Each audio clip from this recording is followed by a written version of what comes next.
साथियों नमस्कार आदाब। मैं हूं फरीद इदरीसी और आप देख रहे हैं इदरीसी परवाज़ न्यूज़। जैसा कि आप जानते हैं, नवरात्रि हिंदू धर्म का एक बेहद खास और महत्वपूर्ण पर्व है।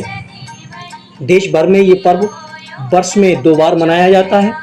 हिंदू पंचांग के अनुसार पहला चैत्र माह अर्थात मार्च अप्रैल में तथा दूसरा आश्विन माह यानी अक्टूबर या नवंबर में।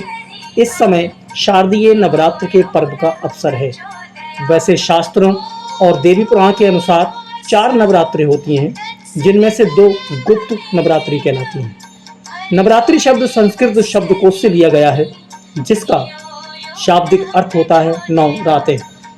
इन 9 रातों और 10 दिनों के दौरान देवी शक्ति के 9 स्वरूपों की पूजा अर्चना की जाती है और 10वां दिन दशहरा के रूप में प्रसिद्ध है। नवरात्रि की नवरात्रों में 3 देवियों देवी महालक्ष्मी, देवी सरस्वती, देवी महाकाली के 9 रूपों की पूजा अर्चना श्रद्धापूर्वक की जाती है, जिसमें क्रमशः पहले दिन देवी शैलपुत्री की पूजा होती है, जो देवी दुर्गा की पहली अभिव्यक्ति हैं। ये एक हाथ में त्रिशूल और दूसरे में कमल धारण किए हुए हैं, नंदी की सवारी करती हैं। इनका जन्म हिमालय की पुत्री के रूप में हुआ था।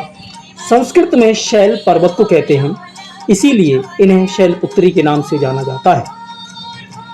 इन्हें गाय के घी और उससे बने उत्पादों का भोग लगाया जाता है। इसी कड़ी में दूसरे दिन देवी ब्रह्मचारिणी की पूजा की जाती है, जिनके एक हाथ में रुद्राक्ष की माला और दूसरे में पवित्र कमंडल रहता है। नंगे पैर चलती हैं।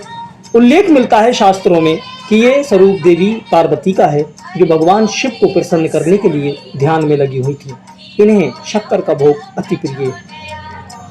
नवरात्रि का तीसरा दिन देवी चंद्रघंटा के लिए है। ये देवी का उग्र रूप है, जो शस्त्र धारक स्वरूप है। इनके माथे पर अर्धचंद्र होता है, जिस कारण इन्हें चंद्रघंटा के नाम से जाना जाता है। शेर इनका वाहन है। इन्हें दूध का भोग बहुत प्रिय है। नवरात्रि का चौथा दिन देवी कूष्मांडा का है। ये नाम संस्कृत अर्थों में ब्रह्मांड निर्माता का होता है, इसीलिए देवी कूष्मांडा को ब्रह्मांड के निर्माता का रूप प्राप्त होता है। इनके भोग में मालपुआ आदि विशेष प्रसिद्ध है।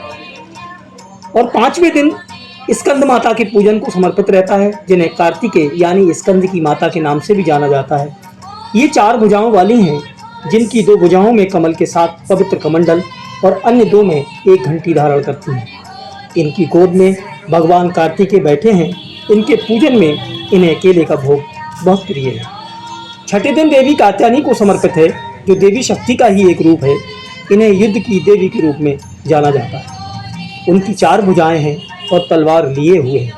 महर्षि कात्यायन की पुत्री के रूप में हैं, इसीलिए कात्यायनी कहलाती हैं। सिंह पर सवार हैं। इन्हें शहद भोग अति प्रिय है। नवरात्रि के 7वें दिन देवी कालरात्रि को पूजा जाता है, जो अपने हाथों में तलवार त्रिशूल धारण किए हुए हैं। उनके माथे पर तीसरी आंख है। कहा जाता है कि उसमें समस्त ब्रह्मांड समाया हुआ है। इन्होंने अपने रंग का त्याग करके गहरे रंग को अपनाया था।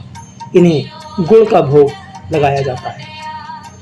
नवरात्रि का 8वें दिन यानी अष्टमी देवी महागौरी को समर्पित रहती है।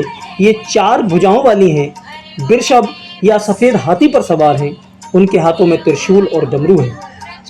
ये देवी का शुभ गौरवर्ण रूप है, इसीलिए इन्हें महागौरी कहा जाता है।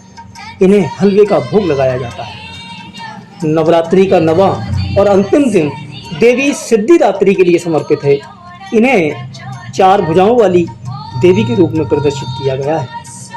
इनके हाथों में गदा, वेद, कमल आदि है। यही दुर्गा देवी का रूप पूर्णता का प्रतीक माना जाता है। इन्हें खीर का भोग लगाया जाता है। और इसके अगले दिन यानी 9वीं को शुभ काल में कन्या पूजन व कन्या भोज करने तथा लाल कपड़ा दान करने का विशेष महत्व और विशेष स्थान है।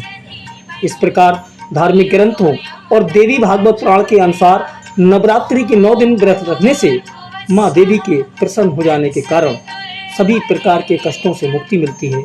धरती के समस्त सुख वैभव के साथ साथ आत्मिक, शारीरिक, मानसिक शांति प्राप्त होती है तथा मृत्यु उपरांत उत्तम लोक की प्राप्ति होती है। इदरीसी परवास के लिए शिशुपाल सागर।